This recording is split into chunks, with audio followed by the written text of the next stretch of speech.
exministro, hoy líder del Partido Independiente, Pablo Mieres. Muchísimas gracias. ¿Cómo le va? ¿Qué tal? Un gusto grande estar por acá. Gracias por la invitación. Vamos a hablar del rol, obviamente, que tiene el Partido Independiente dentro de la coalición de gobierno, las alianzas políticas y demás. Pero antes, y aunque usted no me lo diga, supongo que ya tiene definido, o tal vez me lo dice, no sé.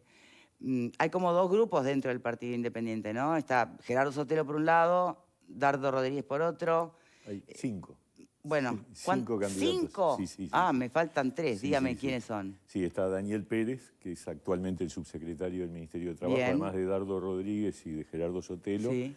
Está Mariana Méndez, que tiene una agrupación propia dentro del partido, que trabaja también en medios públicos. Y está Renzo Gatto, que ha decidido ingresar a la política. Sí, así que vamos a tener 5 listas. Bueno, sí. ¿Y usted por dónde andaría? No, vamos arriba, que haya muchas listas. Nosotros vamos a ir con la candidatura al Senado, además de la candidatura a la presidencia, y con la idea de que la gente vea que este partido, que había sido hasta ahora, hasta este periodo, estrictamente parlamentario, sí, y que sigue en el Parlamento teniendo una presencia muy destacada con Iván Posada, que ha sido un gran diputado.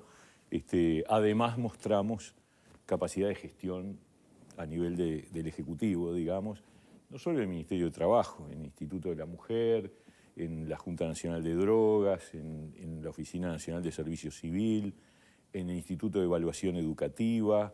Tenemos varios roles y en todos la verdad que sentimos que hemos cumplido, que hemos demostrado que teníamos capacidad para cogobernar y por lo tanto esperamos que eso se traduzca luego en un apoyo ciudadano que ya lo vamos a reclamar para el 30 de junio, porque la interna es una instancia que si bien no hay competencia por la candidatura presidencial, de todas maneras cada partido tiene que ahí marcar quién va a ser el candidato, obviamente. Exactamente. Y bueno, y está nuevo este escenario para el Partido Independiente, de verdad, ¿no? Sí.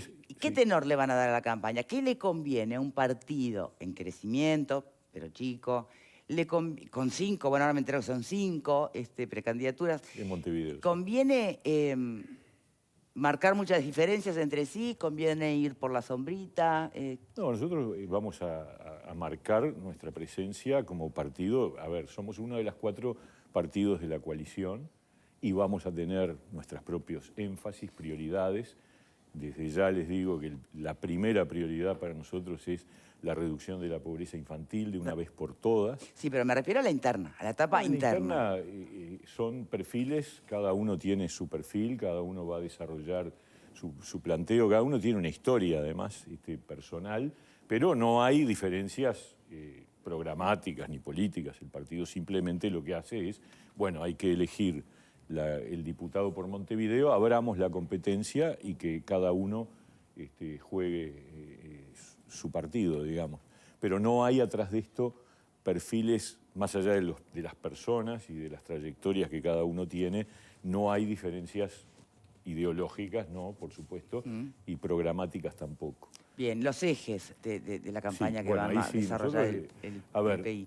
Si a mí me preguntan una idea fuerza, como algunos tienen... Bueno, recién manejó pobreza infantil, ¿es esa? Sí, es porque es parte de lo que yo creo que tenemos que reconstruir, que es que la sociedad uruguaya y particularmente las nuevas generaciones vuelvan a creer que el camino de crecimiento, de ascenso social, es por la educación y el trabajo. Primero que sea posible, ¿no? Exactamente, y eso significa que hay que combatir la pobreza infantil para que esos niños no vivan los primeros años de su vida en una situación de privaciones que es un tema antiguo. Es decir, a ver, la pobreza infantil es el doble que la pobreza a nivel nacional desde que se empezó a medir en el 89. O sea, no es un problema de partidos ni de este gobierno o aquel. No, pero además hoy todos lo están manejando como ejes de campaña, ¿eh? Sí, me alegro y bienvenido sea porque nosotros lo hemos levantado con fuerza. Después hay que seguir con la transformación educativa, que no está terminada ni mucho menos, porque tenemos un nivel de deserción importante. O sea, uno dice, ¿por qué es importante decir que vuelva a creer que el camino es la educación y el trabajo? Porque si una persona nace y vive sus primeros años de vida en un hogar pobre, con carencias, con dificultades, luego hace hace la escuela y en el liceo abandona, como abandona la mitad de los gurises que hacen enseñanza media. Y después forma parte de ese desempleo juvenil, que es el triple del desempleo que tenemos a nivel del conjunto de la población. Es obvio que esa gente dude de que el camino sea la educación lo expulsó, el trabajo no lo tiene. Entonces, lo que tenemos que hacer es trabajar para reconstruir ese camino, y eso implica inversión. Inversión en infancia, tenemos estudios, está claro que se puede bajar en 5 años la pobreza a la mitad, lo tenemos estudiado, lo tenemos analizado, y en 5 años más llevarla a cero, que yo creo que debería ser un gran objetivo del Uruguay. Yo digo, fíjense en realidad, ¿cuánto es el 20% de los niños de 0 a 6 años?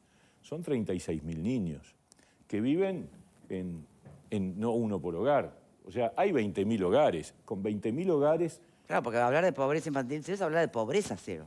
Exactamente. ¿Y por qué no? A ver, si tenemos un foco que son 20.000 hogares pobres con niños chicos menores de 6 años. Si ponemos prestaciones más altas, si logramos focalizar bien, que lleguen efectivamente a esos hogares, yo creo que podemos hacer un cambio radical y fundamental para el futuro del país. Y yo creo que en eso podemos llegar a ponernos de acuerdo, ojalá, todo el sistema político. Pero una cosa es lograr que esos 20.000 hogares simplemente suban 2 puntitos para pasar por encima de la línea, pero después pero otra cosa es procurar el compromiso con el ascenso social, con todos los otros valores que hacen a la pobreza o no pobreza, ¿no? Y ahí viene el otro punto, que es que la transformación educativa permita combatir la deserción. Ha habido una mejora en la deserción, ha bajado la deserción, pero seguimos teniendo 1 de cada 2 gurises que se van antes de terminar. Y después, cuando tú mirás la tabla del desempleo por nivel educativo, los gurises, los jóvenes que tienen educación terciaria no tienen desempleo, es desempleo casi cero. Y los que tienen educación primaria solo tienen una tasa de desempleo altísima. Entonces, está todo vinculado. Y hay que trabajar en ese trípode. Eso es lo primero. Ahora, para eso tienen que pasar 2 cosas. Una, hay que crecer más. O sea, la tasa de crecimiento del Uruguay tiene que ser más alta. 2, tiene que fracasar el plebiscito del PIT-CNT. Porque si no fracasa, toda la guita, todo eso que pensamos en invertir, se va a pagar el déficit enorme que va a generar esa reforma lamentable que han propiciado desde el PIT-CNT y que espero que el Frente Amplio en algún momento termine de decir libertad de acción y opte, ¿no? A ver, panelistas, Pablo, empezamos por vos esta vez. Sí, yo creo que para las próximas elecciones el Partido Independiente va a elevar el caudal electoral. Me parece que sí, porque ha demostrado que ha hecho una buena gestión donde ha estado. Fundamentalmente el Ministerio de Trabajo, no es porque usted esté acá, pero lo ha demostrado. Es una mera casualidad. No, pero pienso que sí, porque no hay que olvidarse de que en las elecciones anteriores la exposición pública en determinados cargos no estaba. No, claro. En esto está, entonces creo que la ciudadanía... Una interrupción sola, sí, porque es solo una apreciación que me surgió. Yo fui senador en el periodo pasado y ministro en este. La diferencia de visibilidad en el rol ejecutivo con respecto al legislativo es muy para la ciudadanía es muy diferente. Por eso mismo creo que... La valora mucho más la gente. Es como que el ejecutivo hace y el legislador es muy importante porque es el que decide lo que se hace. Sí, pero el legislador la gente lo ve como que es el que habla. Sí, exacto. ¿no? Por eso creo en el razonamiento de que va a levantar el caudal electoral. Y en caso de tener la banca del Senado, estamos hablando de unos 60.000 votos, que son 2 puntos aproximadamente, quizás o 3 puntos, sí. 3 puntos. 3 puntos que van a decidir una elección. Yo estoy convencido de que esta elección se gana o se pierde por 1,5 puntos, 2 puntos. O sea que 3 puntos van a decidir la elección.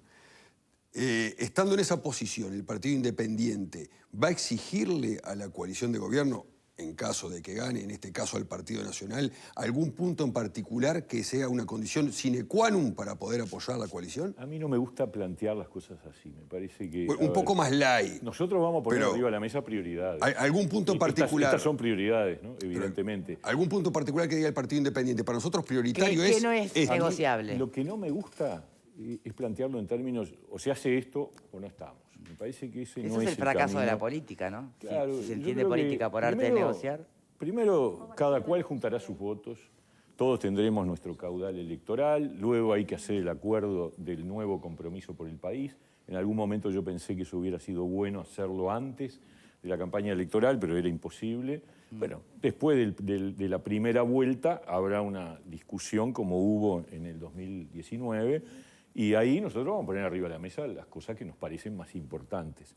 No con el afán de decir esto es innegociable, pero por supuesto hay cosas que uno rechaza, ¿no? Y hay otras que también sabe que no necesariamente son de común acuerdo, o sea, es lo que hay en una negociación política. ¿El Ejecutivo digamos. ha recibido algún planteamiento en este periodo del Partido Independiente que lo ha cumplido, específico? Nosotros hemos tenido un muy buen diálogo con, yo en particular con el presidente, he tenido un buen diálogo, lo cual no significa que no haya habido tironeos. Se imaginan que cuando estamos discutiendo aumentos salariales, medidas de empleo, no sé qué, siempre hay momentos de tensión que son parte de la política. Nosotros sí lo que quisimos y decidimos es tramitarlos de manera discreta, porque nos parece que cuando uno forma parte de una coalición tiene que manejarlo con cierta Bueno, me pasa que fueron discretos cautela. porque no estoy recordando que se haya filtrado. Un episodio de rispidez público.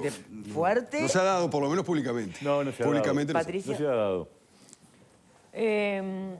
Me parece muy interesante lo de la pobreza infantil, lo hemos hablado ya acá en otras ocasiones, porque además todo el mundo que viene y se sienta acá también lo hace como un planteo. Yo tengo una preocupación, o dos capaz. Una es que, bueno, que tenemos que empezar a hablar de que los niños no están en un repollo, que viven en familias y que las familias son monomarentales. Sí. Por tanto, generalmente lo que explica la pobreza infantil es la feminización de la pobreza. Totalmente Y que de entonces acuerdo. la política pública, la política de empleo también, tiene que tener una perspectiva de cómo se integran las mujeres que tienen muchos hijos, que tienen dificultades para integración al mercado laboral, y cuáles son las políticas concretas que se plantean en relación a eso, porque o pensamos que le vamos a dar plata directamente a los niños, o pensamos un poco más de política general. Por eso me pregunto, Son las dos cosas. ¿qué pensamos con el sistema de cuidado, en la inversión del sistema de cuidado, y las dificultades que ha tenido el sistema de cuidados para expandirse en este periodo? ¿Qué pensamos con las políticas de trabajo, ¿no? De la mejora del trabajo de las mujeres, que usted ha estado en ese ministerio?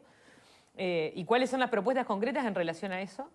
Me parece que estaría bueno decirlo. Y lo otro es, hay una tensión ahí, me parece, en relación a eso, se lo pregunto si hay, porque está Sotelo, por un lado, que ha sido declaradamente en contra de muy planteando la ideología de género y en contra de las políticas de las mujeres, y Mónica Botero, directora de Mujeres. Entonces, ¿cuál es la línea en relación al planteo de la pobreza infantil, que tiene el enfoque de género como un enfoque de los importantes, digamos, ¿no? Es imposible pensar esto sin perspectiva de género.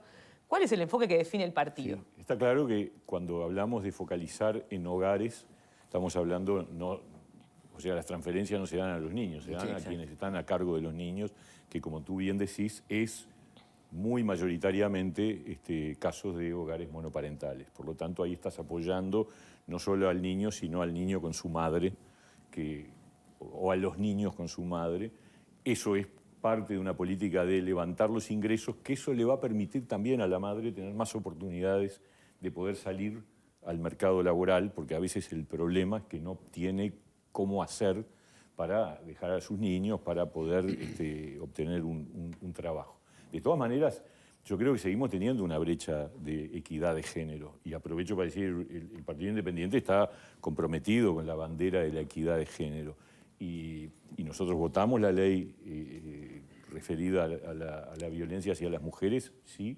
También creo que la historia está demostrando, el transcurrir de estos años, que hay que hacer algunos ajustes en temas de procedimiento judicial, que en algún momento, no este año, No de en letra de ley, campaña, sino de operación. de proceso judicial, de reglas de juego del proceso judicial, pero no en el tema de fondo que tiene que ver con la búsqueda de defender el espacio de la mujer y sobre todo darle las mismas oportunidades. Pero también no en le el plano cambiaría laboral. artículos a la ley.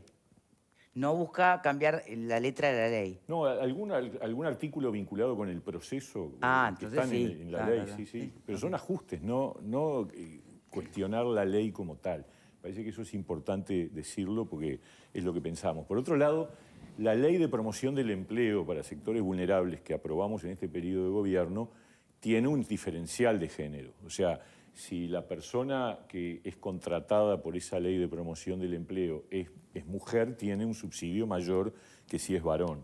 De todas maneras, lo que sí también hay que reconocer es que ni esta ley hasta ahora, ni la ley anterior de empleo juvenil de la época del gobierno del Frente, ni la de empleo juvenil de los años 90, lamentablemente ha logrado tener impacto. Y ese es un problema que tenemos que averiguar qué es lo que está pasando, porque la lógica de generar normas que promuevan la contratación de personas más vulnerables no ha funcionado en el Uruguay y yo diría que probablemente en buena parte del mundo, y tenemos que seguir encontrando caminos para que haya una, como se llama, discriminación positiva en el tema de la contratación. Con los jóvenes hay digamos, un prejuicio, muchas veces, que también a veces no es solo prejuicio, sino que es parte de una realidad, que es que hay miedo a que sea inconstante, a que falte, Bueno, a que no bienvenido cumpla. al mundo de los... Ya no son millennials, tienen otro nombre, Sí. son los que vienen Esos después. son antiguos ya los millennials. Sí, Claro, ya son- no me ellos sale el son nombre de los adultos. de ahora. Millennials, Pero- centennials.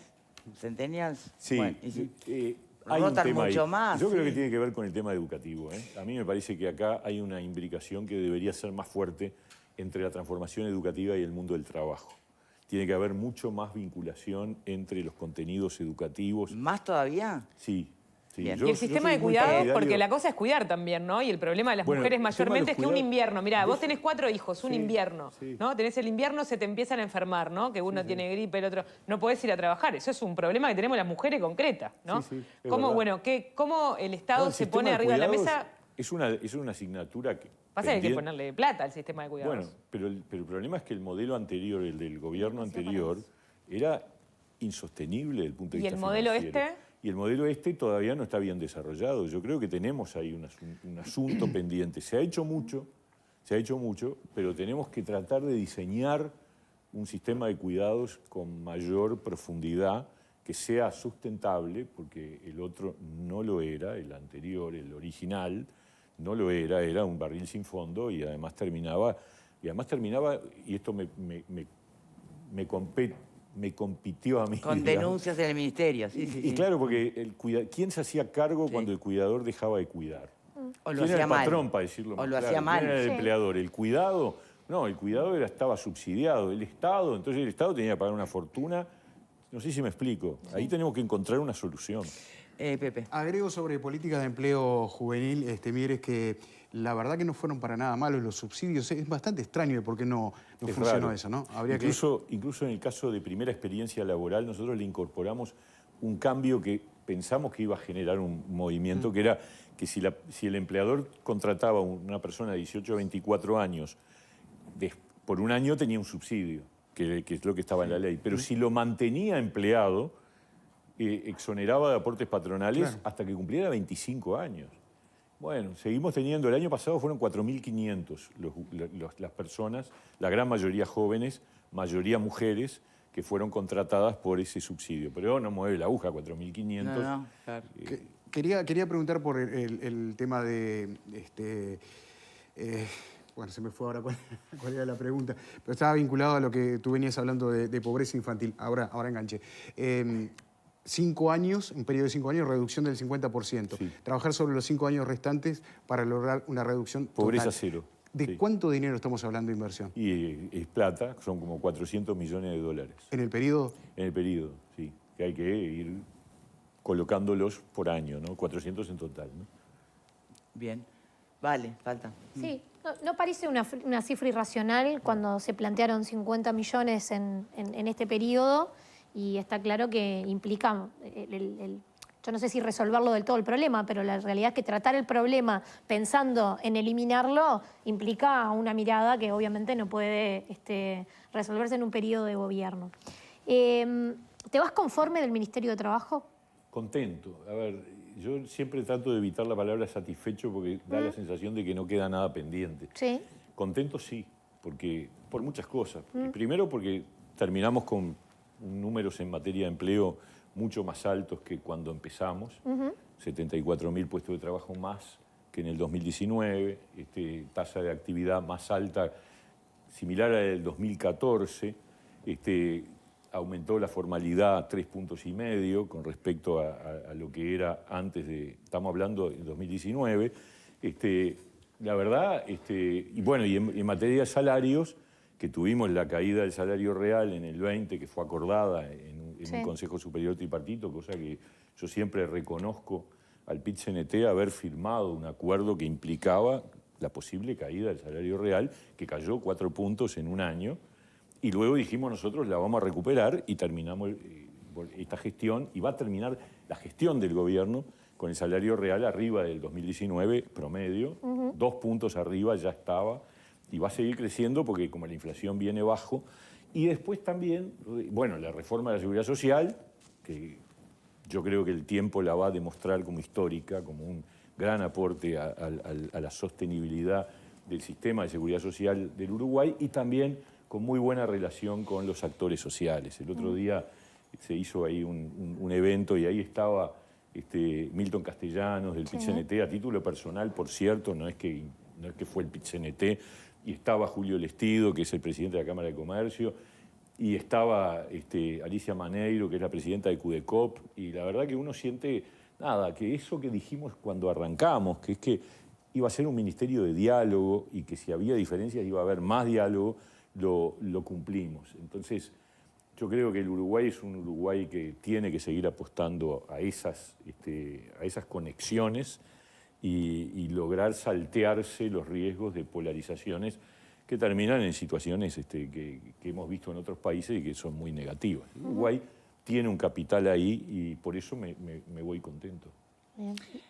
Bien, bueno, No, tendríamos que irlo despidiendo. ¿Te quedaba alguna otra no, pregunta? me quedó una consulta nomás que tiene que ver con que está claro que las elecciones se resuelven en el centro del espectro político y ahí el Partido Independiente tendría como un rol, o debería tener un rol muy protagónico, ¿no? O sea, pensando sobre todo en lo que están dando las encuestas hoy, o sea, ¿cuál es el plan, digamos? Porque realmente las encuestas, personalmente, me cuesta creer a veces lo que son los sondeos en lo que ha sido un periodo del Partido Independiente como nunca antes, ¿no? Sí, de todas maneras, ahí hay una diferencia cuando se mide por partido, cuando se mide por candidatos. Nosotros tenemos una intención de voto más alta. En general, los partidos chicos que están muy identificados con una persona, cuando miden como partido, miden menos. Le pasa lo mismo a Cabildo con Manini.